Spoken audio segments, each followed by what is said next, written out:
بسم الله الرحمن الرحيم মিশর থেকে হিজরত করে আদাইতে গেলেন।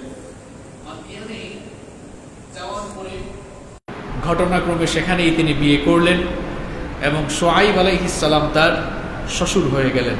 এবং শুআইব আলাইহিস সালামের সাথে একটি চুক্তি ছিল। চুক্তিটা মনে আছে আপনাদের? 10 বছর তিনি সেখানে তার বাড়িতে, অর্থাৎ শুআইব আলাইহিস সালামের বাড়িতে মেয়ের জামাই হিসেবে তিনি সেখানে থাকবেন। এই চুক্তির মেয়াদ যখন শেষ হয়ে গেল, চুক্তির মেয়াদ শেষ হয়ে যাওয়ার পর মুসা আলাইহিস সালামের শ্বশুর শুআইব আলাইহিস সালাম তার জামাইকে, তার মেয়ের জামাইকে তিনি গিফট হিসাবে, হাদিয়া হিসাবে একটি পশুর পাল দিলেন। এবং মুসা আলাইহিস সালামের তখন 2টি পুত্র সন্তান হয়ে গিয়েছে।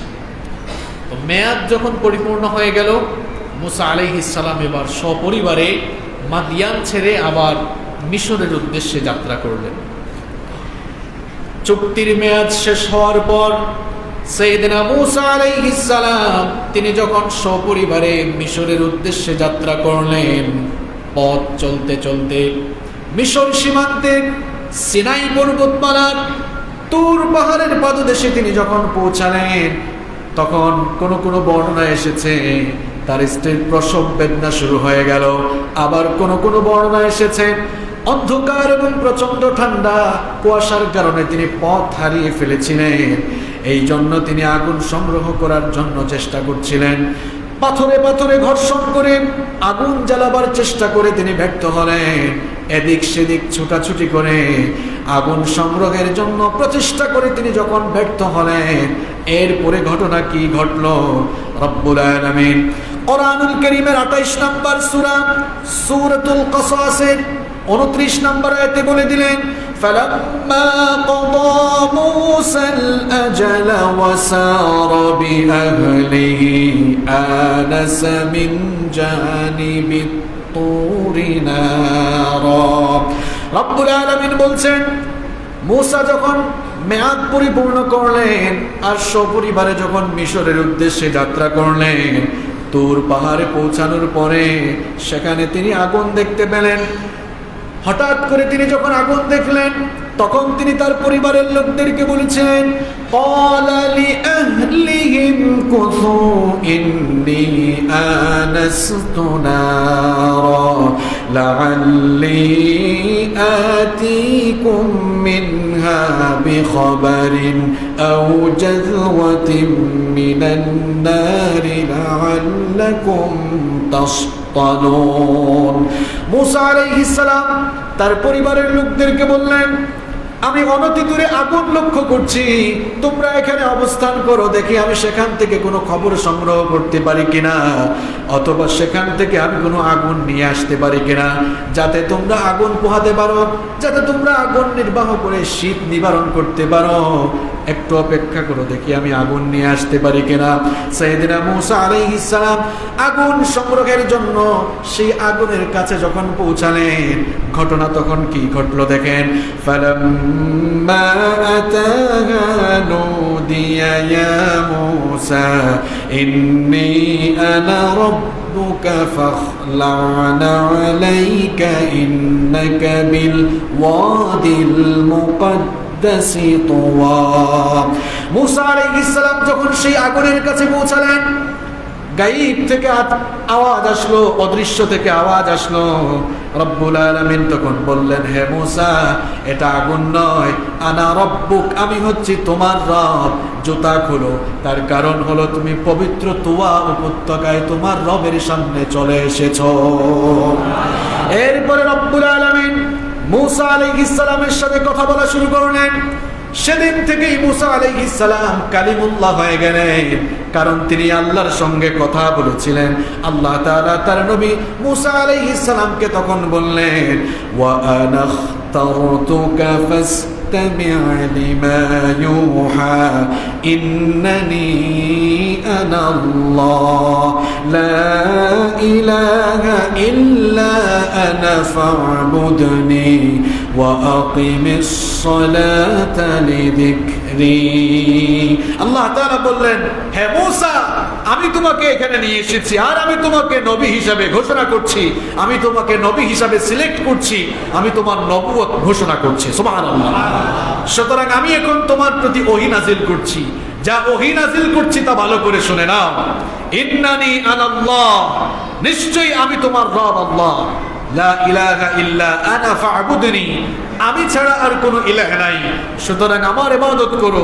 ওয়া আকিমিস সালাতা লিযিকরি, আর আমার শরণার্থে তুমি সালাত কায়েম করো। এরপরে আল্লাহ তাআলা মুসা আলাইহিস সালামের কাছে কিছু ওহী নাজিল করলেন এবং তাকে নবী হিসাবে সেদিন থেকে স্বীকৃতি দিলেন। তার নবী হিসাবে আল্লাহ তাআলা তাকে মনোনীত করলেন। নবী হিসাবে মনোনীত করার পর আল্লাহ তাআলা মুসা আলাইহিস সালামকে বললেন, তুমি এখন যদি তোমাকে নবী হিসাবে উপস্থাপন করো, নবী হিসাবে ঘোষণা করে দাওয়াত দাও, তাহলে অনেকেই নবুয়তের প্রমাণ জানতে চাইবে। এই জন্য আমি তোমাকে মুআজিজাও দান করছি। নবী হিসাবে ঘোষণা দেওয়ার পাশাপাশি আমি তোমাকে মুআজিজাও দান করছি। রব্বুল আলামিন মুসা আলাইহিস সালামকে তখন দুটি মুআজিজা দান করলেন। মুসা আলাইহিস সালামের হাতে একটি লাঠি ছিল। রব্বুল আলামিন তখন মুসা আলাইহিস সালামকে জিজ্ঞেস করলেন, ওয়া মা তিলকা বিয়ামিনিকা ইয়া মুসা, মুসা তোমার হাতে এটা কি? আল্লাহ কি জানেন না এটা কি? কথা বলেন না কেন? জানেন কি না? আল্লাহ জানেন। এরপরও আল্লাহ প্রশ্ন করেছেন মুসা আলাইহিস সালামের জবাব থেকেই বের করার জন্য, আর মুসা আলাইহিস সালামকে আল্লাহ তাআলা মুআজিজা নিজের চোখে দেখাবার জন্য আল্লাহ প্রশ্ন করছেন, মুসা তোমার হাতে এটা কি? প্রশ্নটা বড় না ছোট? আল্লাহ তাআলা খুব সংক্ষিপ্ত প্রশ্ন করলেন, কিন্তু মুসা আলাইহিস সালাম জবাব দেওয়ার সময় বিস্তারিতভাবে জবাব দিলেন। তিনি তখন বললেন, ক্বালা হিয়া আসায়া আতাওয়াক্কাউ আলাইহা ওয়া আহুশশু বিহা আলা গনামি ওয়া লিয়া ফিহা মাআরিব উখরা। তিনি বললেন, হে আমার রব, এটি হচ্ছে আমার হাতের লাঠি, আমি এর উপরে ভর করে চলি এবং এই লাঠি দিয়ে আমি গাছের পাতা ঝরিয়ে আমার পশুপালের জন্য খাবার সংগ্রহ করি। বিস্তারিত বর্ণনা দিলেন। আল্লাহ তাআলা তখন বললেন, এই লাঠির তো বিস্তারিত বর্ণনা দেওয়ার দরকার নাই। ক্বালা আলকিহা ইয়া মূসা, আল্লাহ তাআলা বললেন, হে মূসা তোমার এই তোমার এই হাতের লাঠি তুমি মাটিতে নিক্ষেপ করো, তোমার হাতের এই লাঠি তুমি মাটিতে ফেলে দাও। ফাআলকাহা ফাইদা হিয়া হাইয়াতুন তাসআ। মুসা আলাইহিস সালাম এবার হাতের লাঠি যখন মাটিতে ফেলে দিলেন, সঙ্গে সঙ্গেই সেটা এক বিরাট সাপ হয়ে গেল। আল্লাহু আকবার। আমি আপনি হাত থেকে লাঠি ফেললে সাপ হওয়া তো দূরের কথা, অন্য কিছু হবে, কিন্তু মুসা আলাইহিস সালাম হাতের লাঠি ফেললেন এবং সেটা সঙ্গে সঙ্গে কি হয়ে গেল? সাপ হয়ে গেল। কার হুকুমে? এটা হচ্ছে মুআজিজা। মুআজিজা ইটস অ্যান অ্যারাবিক ওয়ার্ড, এটা আরবি শব্দ, এর বাংলা অর্থ হচ্ছে অক্ষমকারী বিষয়। আল্লাহ তাআলা যখনই যে যুগে যে নবীকে মুআজিজা দিয়েছেন, নবীদের সেই মুআজিজা সেই যুগের মানুষের বিবেক প্রসূত সকল সৃষ্টিগুলোকে অক্ষম করে দিত, এই জন্য সেটাকে বলা হতো মুআজিজা। মুসা আলাইহিস সালাম যখন হাতের লাঠি ফেলে দিলেন, দেখলেন সেটা সাপ হয়ে ছোটাছুটি করছে, মুসা আলাইহিস সালাম তখন ভয় পেয়ে গেলেন। আল্লাহ তাআলা তখন বললেন, ভয় পেও না। ক্বালা খুযহা ওয়া লা তাখাফ সানুঈদুহা সিরাতাহাল উলা। আল্লাহ তাআলা বললেন, আমার নবী মুসা ভয় পেও না, এই সাপটিকে তুমি আবার ধরো, সাপটিকে ধরা মাত্রই দেখবা এটি আবার পূর্বের অবস্থায় ফিরে যাবে। মুসা আলাইহিস সালাম যখন সেটিকে ধরলেন, দেখা গেল আল্লাহর হুকুমে সাপ আবার লাঠিতে রূপান্তর হয়ে গেল। অনেক বড় মুআজিজা, এটি একটা মুআজিজা। এরপরে আল্লাহ তাআলা বললেন, আরেকটি মুআজিজা তোমাকে দিচ্ছি। ওয়াম্মুম ইয়াদাকা ইলা জানাহিকা তাখরুজ বাইদা মিন গায়রি সুইন আয়াতান উখরা। আল্লাহ তাআলা বললেন, তোমার হাত বগলের নিচে রাখো। হাত বগলের নিচে রেখে তিনি যখন বের করলেন, দেখা গেল তার সেই হাত থেকে শুভ্রতা আলো ছড়াচ্ছে। সুবহানাল্লাহ। আপনি আমি হাত বগলের নিচে রাখলে আলো বের হওয়া দূরের কথা, যে গরমের দিন পড়েছে ঘামলে তো ঘামের দুর্গন্ধ বের হবে, কিন্তু মুসা আলাইহিস সালাম হাত বের করলেন, হাত থেকে কি ছড়ালো? কথা কর না কেন? কি ছড়ালো? আলো ছড়ালো। এই দুইটি মুজিজা আল্লাহ তাআলা তার নবী মুসা আলাইহিস সালামকে দিলেন। এই দুটি মুজিজা দেওয়ার পরে রব্বুল আলামিন বললেন, ফাদালিকা বুরহানানি মির রাব্বিকা ইলা ফিরআউনা ওয়া মালাইহি ইন্নাহুম কানু কওমান ফাসিকিন। আল্লাহ তাআলা বললেন, এই দুটি মুজিজা হচ্ছে তোমার রবের পক্ষ থেকে। এই দুটি মুজিজা নিয়ে এবার ফেরাউন এবং তার সম্প্রদায়ের কাছে যাও, কারণ তারা ফাসিক সম্প্রদায়, তারা পাপাচারে নিমজ্জিত, সীমালঙ্ঘন এবং বিদ্রোহে নিমজ্জিত রয়েছে। তাদের কাছে এবার যাও।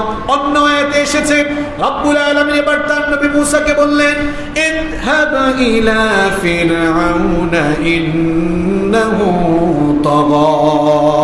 নবী হিসাবে মনোনয়ন দেওয়ার পরে, আচ্ছা নবীদেরকে মনোনয়ন কি দুনিয়ার কোনো মানুষ দেয়? ইলেকশনের জন্য বিভিন্ন দল বিভিন্ন জনকে মনোনয়ন দেয়, কিংবা মানুষ ইলেকশন করে বিভিন্ন ধরনের নেতা নির্বাচিত হয়, কিন্তু নবীরা কি ভোটাভুটি করে নবী হন নাকি? নবী রাসূলদেরকে নবী মনোনীত করেন সরাসরি কে? আল্লাহ তাআলা বললেন, তোমাকে নবী হিসাবে মনোনয়ন দিলাম আর মুজিজাও দিলাম। এবার ফেরাউনের কাছে যাও, ইন্নাহু তাগা, কারণ সে বিদ্রোহী, সীমালঙ্ঘনকারী, সে আমার সঙ্গে সীমালঙ্ঘন করছে। সরাসরি এবার ফেরাউনের কাছে দাওয়াত নিয়ে যাও। মুসা আলাইহিস সালাম তখন রব্বুল আলামিনের কাছে কয়েকটি ফরিয়াদ করলেন, কয়েকটি দোয়া করলেন। আল্লাহ তাআলা তার সেই দোয়াকে কোরআনে কারীমে তুলে দিলেন। মুসা আলাইহিস সালাম তখন বললেন, ক্বালা রাব্বিশরাহ লি সাদরি ওয়া ইয়াসসির লি আমরি ওয়াহলুল উকদাতাম মিন লিসানি ইয়াফকাহু কওলি ওয়াজআল লি ওয়াজিরাম মিন আহলি হারুন আখি। মুসা আলাইহিস সালাম বললেন, হে আমার রব, রব্বিশরাহ লি সাদরি, নবুয়তের এই বিশাল দায়িত্ব পালনের জন্য তুমি আমার বক্ষকে প্রশস্ত করে দাও।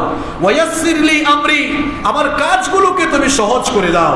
ওয়াহলুল উকদাতাম মিন লিসানি, আমার জিহ্বায় যে জড়তা রয়েছে সেই জড়তা দূর করে দাও। মুসা আলাইহিস সালামের জিহ্বায় জড়তা ছিল, এজন্য তিনি স্মুথলি কথা বলতে পারতেন না। আল্লাহর কাছে তিনি দোয়া করলেন, আল্লাহ আমার এই জিহ্বার জড়তা তুমি দূর করে দাও, যেন আমি স্পষ্টভাবে কথা বলতে পারি। ইয়াফকাহু কওলি, যাতে জনগণ আমার কথা বুঝতে পারে। ওয়াজআল লি ওয়াজিরাম মিন আহলি, আর নবুয়তের এই বিশাল দায়িত্ব পালনের জন্য তুমি আমার পরিবার থেকে আমার জন্য একজন সাহায্যকারী আমার জন্য নির্ধারণ করে দাও। হারুন আখি, আমার ভাই হারুনকে দাও, কারণ হারুন এই কাজের জন্য উপযুক্ত। তিনি বললেন, আমার ভাই হারুনকেও তুমি নবী বানিয়ে দাও। সুবহানাল্লাহ। মুসা আলাইহিস সালাম বললেন, আমাকে তো নবী হিসেবে তুমি মনোনয়ন দিয়েছো, আমার ভাই হারুনকেও নবী হিসাবে মনোনয়ন দাও। আল্লাহ দোয়া কবুল করলেন, সবগুলো দোয়া কবুল করলেন, এবং হারুন আলাইহিস সালামকে আল্লাহ নবী হিসাবে মনোনয়ন দিলেন। এবার মুসা আলাইহিস সালামও নবী, হারুন আলাইহিস সালামও নবী, দুই ভাই এবার নবী হয়ে গেলেন। এবার দুই ভাই মিলে ফেরাউনের কাছে দাওয়াত নিয়ে গেলেন। দুই ভাই এবার সরাসরি ফেরাউনের রাজ দরবারে গেলেন। মুসা আলাইহিস সালাম ফেরাউনের সভাসদে গিয়ে, রাজ দরবারে গিয়ে এবার ফেরাউনি সাম্রাজ্যের সকল নেতৃবৃন্দের সামনে ফেরাউনের কাছে তার নবুয়তের দাওয়াত উপস্থাপন করলেন। তিনি ফেরাউনের সামনে কি বলেছিলেন তার সেই ভাষা কোরআনে কারীমে রব্বুল আলামিন তুলে দিয়েছেন। মুসা আলাইহিস সালাম গিয়ে বললেন, ওয়াকালা মুসা ইয়া ফিরআউনু ইন্নী রাসূলুম মির রাব্বিল আলামিন। মুসা আলাইহিস সালাম গিয়ে বললেন, হে ফিরআউন, তুমি যাকে দেখছো এটা আগের মুসা না, তোমার সামনে যাকে দেখছো এটা আগের মুসা না। এই মুসা হচ্ছে রাসূলুম মির রাব্বিল আলামিন, বিশ্ব জগতের প্রতিপালক সেই মহান রবের কাছ থেকে এই মুসা নবী হিসাবে প্রেরিত হয়েছে। সুতরাং আমার এই নবুয়তের স্বীকৃতি, আমার এই নবুয়তকে মেনে নাও, আমার উপর ঈমান আনো। মুসা আলাইহিস সালাম যখন এবার তার নবুয়তি দাওয়াত উপস্থাপন করলেন, এরপরে মনে হয় ফেরাউন ফুলের মালা দিয়ে রিসিভ করে নিয়েছে, তাই না? কি মনে হয় আপনাদের? ফেরাউন তখন বলল, মুসা এতদিন তো ছিল না, এত বছর কোন জায়গায় ছিল জানি না, হঠাৎ করে এসে তুমি আবার তোমাকে নবী বলে দাবি করছো, রসুল বলে দাবি করছো, তোমার কি মাথা খারাপ হয়ে গেল নাকি? কারণ আমরা তো বাল্যকালে তোমাকে দেখেছি, তুমি আমার রাজদরবারে রাজকীয় ব্যবস্থাপনায় বড় হয়েছে, সুতরাং আমাদের মতোই একজন মানুষ আবার হঠাৎ করে নবী রাসূল হয়ে যায় কেমনে? আর আমার এই নির্বাচনী এলাকায়, আমার নিজের শাসিত এই দেশে তুমি আমার কোন রবের দাওয়াত দাও? কারণ এখানেই তো গোটা মিশরে আমি রব, আমি খোদা, সবাই আমাকে খোদা মনে করে। তো তুমি আবার কোন রবের দাওয়াত দিচ্ছ? তুমি আবার বলছো তুমি নাকি রব্বুল আলামিনের কাছ থেকে প্রেরিত রাসূল। তখন সে বলল, হু ইজ রব্বুল আলামিন? এই রব্বুল আলামিন এটা আবার কে? তার পরিচয় দাও। সে তখন বলেছিল, ক্বালা ফিরআউন ওয়া মা রব্বুল আলামিন। ফিরআউন বলল, ওই রব্বুল আলামিন এটা আবার কে? তুমি কার কথা বলছো? মূসা আলাইহিস সালাম ফিরআউনের সামনে আবার রবের পরিচয় তুলে ধরলেন। তিনি বললেন, ক্বালা রব্বুস সামাওয়াতি ওয়াল আরদি ওয়া মা বাইনাহুমা ইন কুনতুম মুকিনিন। মূসা আলাইহিস সালাম বললেন, ফিরআউন তুমি তো বলছো তুমি শুধুমাত্র এই মিশরের মানুষের রব, এই মিশরের মানুষের লালন পালনকারী, কিন্তু আমি যে রবের দাওয়াত তোমাকে দিচ্ছি তিনি শুধু মিশর নন, বরং আসমান সমূহ আর জমিন, আসমান জমিনের মাঝখানে যা কিছু আছে সকল কিছুর পালনকারী তিনি। ফিরআউন এই কথা শুনে বলল, তার রাষ্ট্রের গুরুত্বপূর্ণ নেতৃবৃন্দকে তখন বলল, ক্বালা লিমান হাওলাহু আলা তাসতামিউন। তোমরা কি শুনছো এই মূসা কি বলছে? সে তখন বলল, কোত্থেকে এসে সেভাবে তার রবের পরিচয় তুলে ধরছে। সে বলতেছে তার রব নাকি আসমান জমিন এবং তার মাঝখানে সবকিছুর রব। মূসা আলাইহিস সালাম বললেন, শুধু তাই নয়, আমার রবের পরিচয় তুমি জেনে নাও। ক্বালা রব্বুকুম ওয়া রব্বু আবাইকুমুল আউয়ালিন। মূসা আলাইহিস সালামের দাওয়াতি স্পিচটা এত সুন্দর ছিল, এত চমৎকার ছিল। আমি যখন এই আয়াতগুলো পড়ছিলাম আমি বারবার ভেবেছি, এত সুন্দর যুক্তিপূর্ণ ভাষায়, এত মার্জিত ভাষায়, এত চমৎকার ভাবে তিনি দাওয়াত দিলেন। এই ফেরাউন বলল যে আমি তো মিশরের সব মানুষের রব। রব মানে কি? লালনকারী, পালনকারী। এই দৃষ্টিতে, এই অর্থে সে বলল, আমি তো সবাইকে এখানে লালন পালন, আমি তো সবাইকে লালন পালন আমি এখানে যেহেতু করে থাকি, সেই তো আমি মিশরের রব। সে বলেছিল, ফাকালা আনা রব্বুকুমুল আলা। তখন মূসা আলাইহিস সালাম বললেন, দেখো আমি যে রবের দাওয়াত দিচ্ছি তিনি তোমাদের সকলের রব, এমনকি তোমাদের পূর্ববর্তীতে যারা দুনিয়াতে ছিল, যাদেরকে ফেরাউন তুমি দেখো নাই, আমার রব সকলের রব। সুবহানাল্লাহ। অর্থাৎ তার সাথে তর্ক হচ্ছে। মানে মূসা আলাইহিস সালাম বোঝাতে চাচ্ছেন, তোমার যুক্তি অনুযায়ী তুমি যদি মিশরের সব মানুষের রব বা লালন পালনকারী হয়েও থাকো, আমার রব তোমার থেকে বড়, কারণ তিনি তোমার পূর্ববর্তীতে যারা দুনিয়াতে এসেছেন সবার রব তিনি। সুবহানাল্লাহ।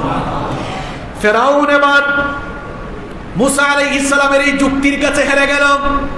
যুক্তির কাছে সে যখন হেরে গেল, সে তখন তার নেতৃবৃন্দের সামনে বলল, ক্বালা ইন্না রাসূলাকুমুল্লাযী উরসিলা ইলাইকুম লামাজনুন।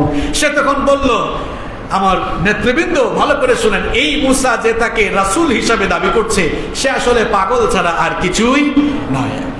সম্মানিত মুসল্লিবৃন্দ, পৃথিবীতে এখনো ফেরাউন নামের কেউ নাই। ফেরাউনের চরিত্রের বহু মানুষ আছে।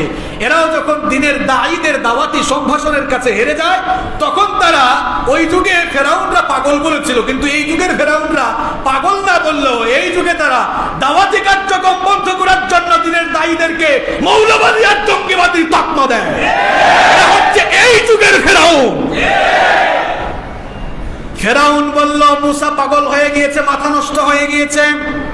মূসা আলাইহিস সালাম বললেন, আমি পাগল নই, ভালো করে শোনো, আমার রবের পরিচয় জেনে নাও। ক্বালা রব্বুল মাশরিকি ওয়াল মাগরিবি ওয়া মা বাইনাহুমা ইন কুনতুম তাকিলুন।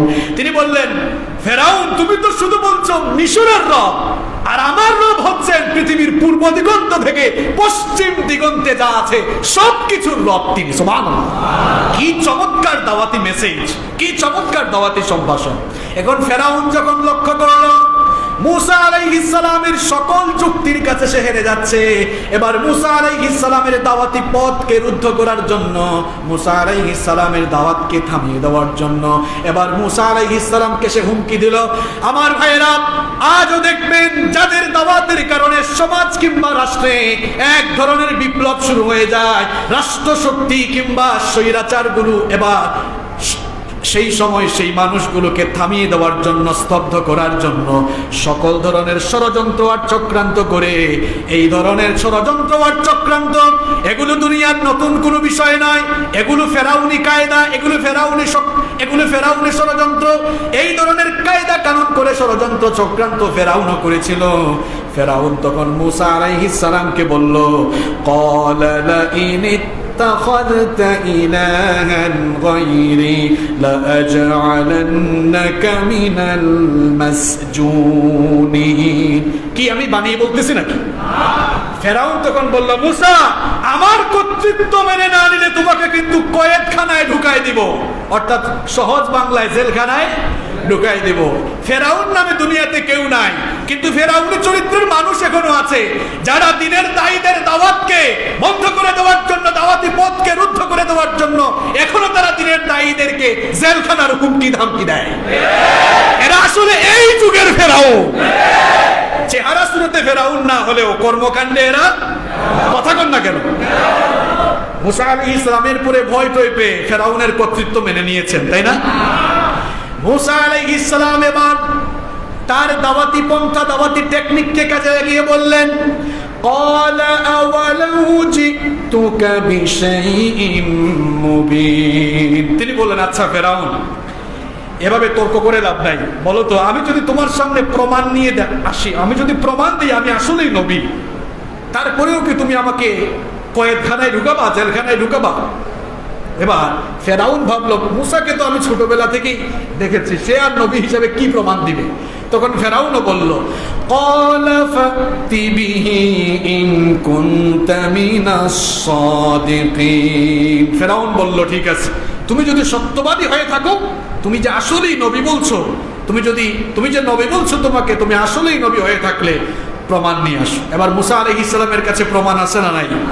তাকে দুইটা মুআজিজা দিয়েছেন কে? আল্লাহ। মুসা আলাইহিস সালামের হাতে লাঠি ছিল, মুসা আলাইহিস সালামের সেই হাতের লাঠি এবার তিনি ফেলে দিলেন। কোরআনে কারীমে সেই ঘটনা এসেছে, ফাআলকা আসাহু ফাইদা হিয়া সুবানুম মুবিন। আল্লাহ তাআলা বলছেন, মুসা এবার তার হাতের লাঠি যখন ফেলে দিল, সঙ্গে সঙ্গে এটা বিরাট অজগর হয়ে গেল। আল্লাহু আকবার। ফেরাউন তো এই অবস্থা দেখে অবাক, কি রে, হাত থেকে লাঠি ফেললো, এই লাঠি সাপ হয়ে গেল কেমনে? বিরাট সাইজের একটা অজগর হয়ে গেল। এবার ফেরাউন ভয় পেয়ে গেল। মুসা আলাইহিস সালামের কাছে আরো একটা মুআজিজা আছে না নাই? তিনি ওই মুআজিজাটাও দেখালেন।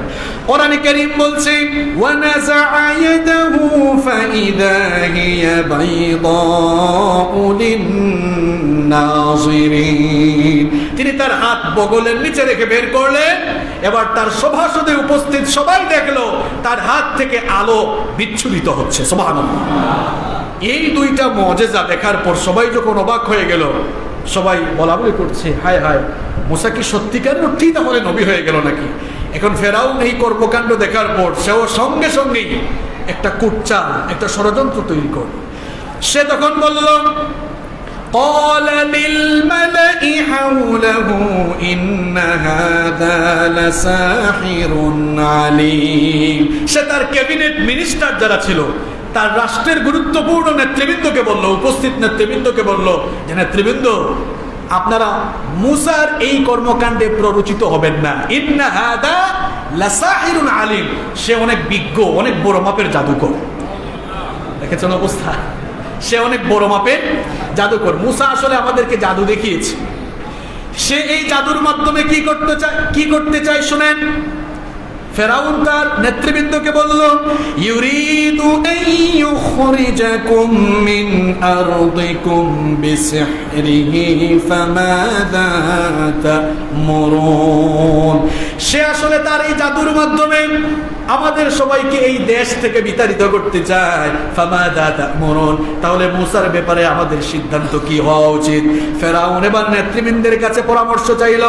নেতৃবৃন্দ এবার ফেরাউনকে পরামর্শ দিল, ক্বালু আরজি ওয়া আখাহু ওয়াবআথ ফিল মাদাইনি হাশিরিন ইয়াতুকা বিকুল্লি সাহহারিন আলিম।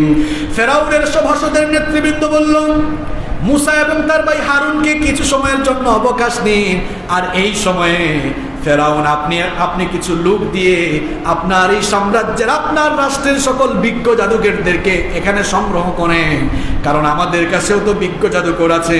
আমাদের জাদুকররা মূসার এই জাদুর মোকাবেলা করতে সক্ষম হবে। ফেরাউন এবার তার নেতৃবৃন্দের পরামর্শ মোতাবেক তার রাষ্ট্রের সকল বিজ্ঞ জাদুকরদেরকে একত্রিত করলো। এরপরে ঘটনা কি ঘটলো কোরআনে কারিমে সেই ঘটনা এসেছে, ফাজুমিআস সাহারাতু লিমিকাতি ইয়াউমিন মা'লুম ওয়া ক্বিলা লিন-নাসি হাল আনতুম মুজতামিউন লা'আল্লানা নাত্তাবি'ুস সাহারাতা ইন কানু হুমুল গালিবিন। আল্লাহ তাআলা বলছেন ফেরাউন এবার তার রাজ্যে সমস্ত বিজ্ঞ জাদুকরদেরকে একত্রিত করলো, আর মানুষদেরকে জানিয়ে দেওয়া হলো যে জাদুকররা আসতেছে, সব জাদুকররা মূসার জাদুর মোকাবেলা করবে, সবাই এসে সমবেত হও এই চিত্র দেখার জন্য। আমরা আমাদের বিজ্ঞ জাদুকরদেরকে অনুসরণ করব। জাদুকররা যখন একত্রিত হলো, জাদুকররা আসার পরেই ফেরাউনকে তারা জিজ্ঞেস করলো, ফালাম্মা জাআস সাহারাতু ক্বালু লিফিরআউনা আইন্না লানা লাআজরান ইন কুন্না নাহনুল গালিবিন।